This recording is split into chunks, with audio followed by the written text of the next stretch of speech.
आज हम बात करेंगे 10 सबसे शक्तिशाली धनुर्धर के बारे में, जिसके आगे देव देवी नतमस्तक हो जाते थे। शास्त्र में उल्लेख है कि धनुर्धर बहुत थे, लेकिन सर्वश्रेष्ठ धनुर्धर कौन थे, उसके बारे में आज चर्चा करेंगे। जिसके आगे भगवान श्री कृष्ण जी और भगवान श्री रामचंद्र जी भयभीत हो जाते थे। क्या वो कर्ण थे? नहीं। क्या वो पितामह भीष्म थे? नहीं। क्या वो अर्जुन थे? नहीं। तो कौन है? तो चलिए आज के वीडियो में उन लोगों के बारे में ज्ञान प्राप्त करेंगे। उससे पहले चैनल को अभी तक सब्सक्राइब नहीं किए हैं तो आप जल्दी से सब्सक्राइब कर लीजिए और पास में जो बेल आइकन है वो ऑन करके रखिए। और वीडियो अच्छे लगे तो जरूर एक लाइक करिए, क्योंकि बाद में लाइक करना भूल जाएंगे। वीडियो क्योंकि ऐसे बनी है। सबसे पहले 10 नंबर से शुरू करेंगे और आगे बढ़ते बढ़ते सर्वश्रेष्ठ 1 नंबर तक जाएंगे। 10 नंबर पे थे अर्जुन। वो गुरु द्रोणाचार्य से अपने सारे अस्त्र शस्त्र का ज्ञान हासिल किए थे। अर्जुन को बाण चलाने की सबसे बड़ी एक कला थी कि वो दोनों हाथों से बाण चला सकते थे। यहाँ तक कि वो महादेव जी को प्रसन्न करके पाशुपतास्त्र हासिल किए थे। देवताओं को प्रसन्न करके ढेर सारे अस्त्र शस्त्र अर्जुन के पास प्राप्त हुआ था। उनके आगे बड़े बड़े दानव राक्षस टिक नहीं पाते थे। 9 नंबर पे भीष्म जी थे। भीष्म गंगा माता जी के पुत्र थे। भीष्म का गुरु परशुराम थे। महाभारत के युद्ध में पितामह भीष्म जी ने महाभारत के युद्ध की पूरी नक्शा ही बदल दी थी, लेकिन उनको मारने के लिए अर्जुन ने शिखंडी को सामने रखकर मारना पड़ा था और भीष्म पितामह को तीर पर सुलाया गया था। 8 नंबर पे है एकलव्य। एकलव्य द्रोण को गुरु मानकर अस्त्र विद्या हासिल किए थे। एकलव्य के पास शब्द विधि बाण चलाने का ज्ञान प्राप्त था। अर्जुन भी एकलव्य के सामने तुच्छ थे। सर्वश्रेष्ठ धनुर्धारियों में से एकलव्य को गिनती किया जाता है, लेकिन उनको गुरु द्रोण ने छल से गुरु दक्षिणा के तौर पर अपने अंगूठा मांगे थे। एकलव्य वो हंसते हंसते गुरु दक्षिणा के तौर पर दे दिए थे, लेकिन तो भी एकलव्य बाण चलाने में पीछे नहीं थे। बाद में स्वयं श्री कृष्ण जी को एकलव्य को मारना पड़ा। 7 नंबर पे है बर्बरिक।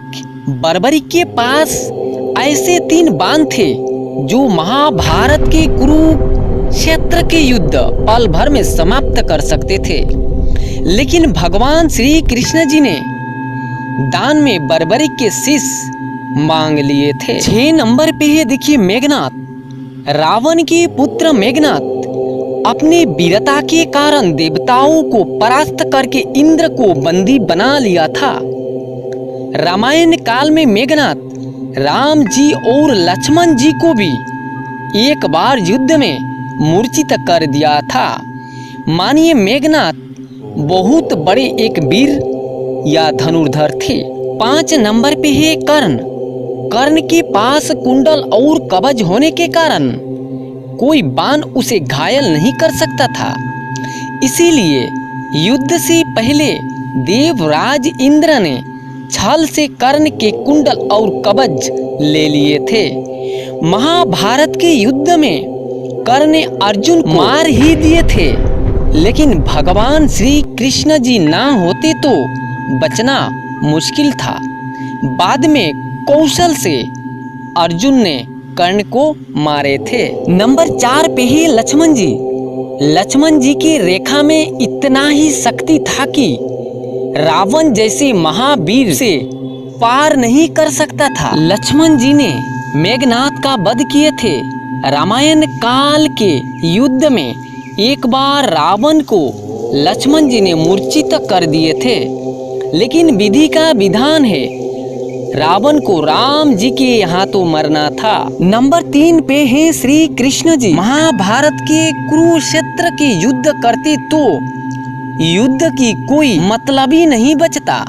इसीलिए उनको हथियार उठाने में या युद्ध में शामिल करने से पितामह भीष्म जैसे वीर पराक्रमी धनुर्धर डरते थे। इसीलिए श्री कृष्ण जी को महाभारत के युद्ध में हथियार उठाने से मना किया गया था। यानी मानिए श्री कृष्ण जी के पास जो एक एक ऐसे अस्त्र थे, एक एक बार में करोड़ों लाखों राक्षसों को संहार कर सकते थे। श्री कृष्ण जी के बारे में मैं और क्या बताऊं, शास्त्र में उल्लेख है उनके बहुत ऐसे राक्षस और बड़े बड़े दानव को संहार करते हुए। नंबर 2 पे देखिए श्री रामचंद्र जी हैं। ऐसा कोई भी अस्त्र नहीं था जो श्री रामचंद्र जी के पास नहीं है। श्री रामचंद्र जी के पास एक एक ऐसे अस्त्र थे जो बड़े बड़े राक्षस पल भर में घायल या अपने प्राण त्याग देते थे। लंका जाने के लिए समुद्र ने जब रामचंद्र जी को रास्ता रोकने की कोशिश की तो वही समुद्र तट पर श्री रामचंद्र जी ने 3 दिन तक ठहरे थे और बाद में जब अस्त्र उठाए हाथ में तभी स्वयं गंगा जी प्रकट होकर निवेदन करने लगे। यानी श्री रामचंद्र जी के बाण में ऐसे शक्ति थी। श्री रामचंद्र जी ने कुंभकर्ण रावण जैसे कितने महाशक्तिशाली योद्धा को अपने बाणों से पल भर में संहार किए हैं। श्री रामचंद्र जी के बारे में रामायण या शास्त्र में ढेर सारे ऐसे उल्लेख है कि उनकी वीरता की वर्णन किया गया है। नंबर 1 पे है महादेव जी, देवों का देव महादेव। यानी अस्त्र की जितनी भंडार है सारे महादेव जी के पास है। यानी मानिए धनुर्धर की शुरुआत देवों का देव महादेव से ही हुआ है। महादेव जी आदि और अंत हैं, वो अनंत हैं, उनका कोई अंत नहीं। महादेव जी को प्रसन्न करके गणित योद्धा राक्षस देवता महादेव जी के पास से अस्त्र शस्त्र के वर मांगे थे। महादेव जी अस्त्र के भंडार हैं। यानी उनकी नेत्र से जो तेज निकलती है वो कोई टिक नहीं पाएगा। यानी ब्रह्मांड को पल भर में विनाश कर सकते हैं। उनके पास इतना शक्ति है, वो सर्वशक्तिमान है, सर्वश्रेष्ठ है, अनादि है, अनंत है। वीडियो अच्छा लगता है कमेंट में हर हर महादेव लिखना ना भूलना।